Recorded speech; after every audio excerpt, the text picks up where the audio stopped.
So which of these two cards is best for a tiny PC? This is a low profile GPU and this is a solo GPU.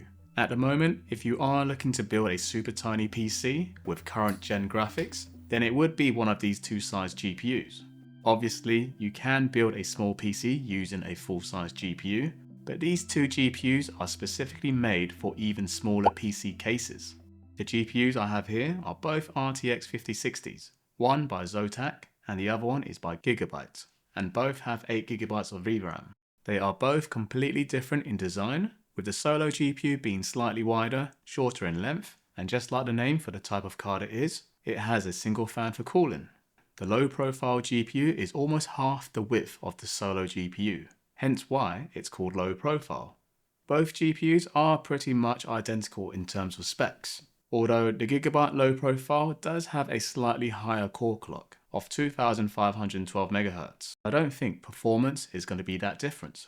There are a few super tiny cases out there that are specifically built for these compact sized GPUs. So when you do decide on a tiny PC case, it would usually limit your GPU choices to these two cards. A few things to think about. The Gigabyte low profile has the power input placed right at the other end of the card, so it would require a slightly longer case. And with the Zotac Solo being slightly wider, it does look like it has a bigger heatsink. So a case like this one, that is slightly taller than the Johnsbow, would be ideal for this GPU, which I will test in this case. And for the low profile GPU, I'll be testing it in the Johnsbow NV10, which as you can see has a different layout. So with the Zotac Solo only having one big fan for cooling, would it beat the low profile GPU in keeping temps down? Or would the 3 mini fans from the low profile GPU be better than one big fan? In terms of noise levels, here is how both the GPUs sound in their cases.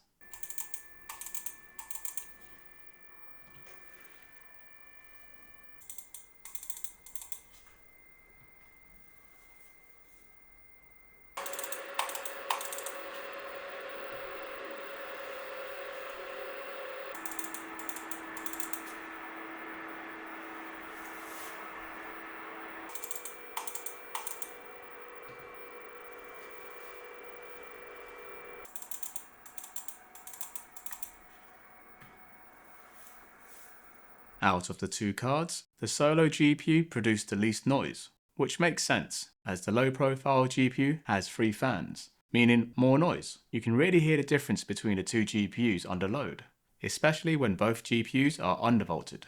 When it comes to stock performance, the solo beats the low profile GPU. The solo GPU was hovering around 486 FPS, whereas the low profile was around 478 FPS. So slightly higher on the solo GPU, but it won't make much difference in performance in the real world.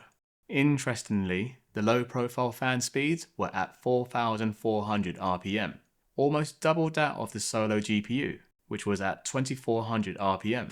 So you can see why the low profile is louder. Temp wise, the solo GPU runs 5 degrees Celsius cooler, with the low profile card being around 88 degrees Celsius, and the solo being 83. These do seem like high temps, but it is normal for these cards to run hot in a PC case this small.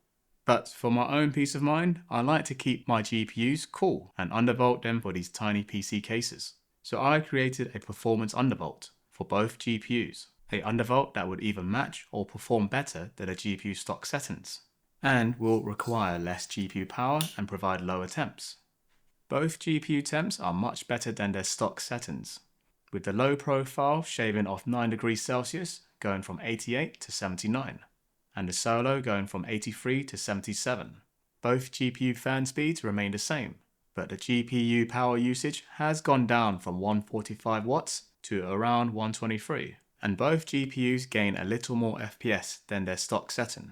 Out of the two GPUs, the solo performs slightly better overall, but the performance difference wouldn't be noticeable anyway when gaming, apart from the slightly lower temps with the solo GPU. The MSI Afterburner undervolt setting I use for this is 975 mV at 2900 MHz with a memory clock boost of 2000 MHz. If you don't know how to undervolt, I will link my video below. It's super easy to follow the video, and you just simply apply these settings. But for those who prefer a quieter PC and a significantly lower temp, you can set it to 825 millivolts at 2500 MHz. Between the two cards, the Solo GPU once again beats the low profile GPU.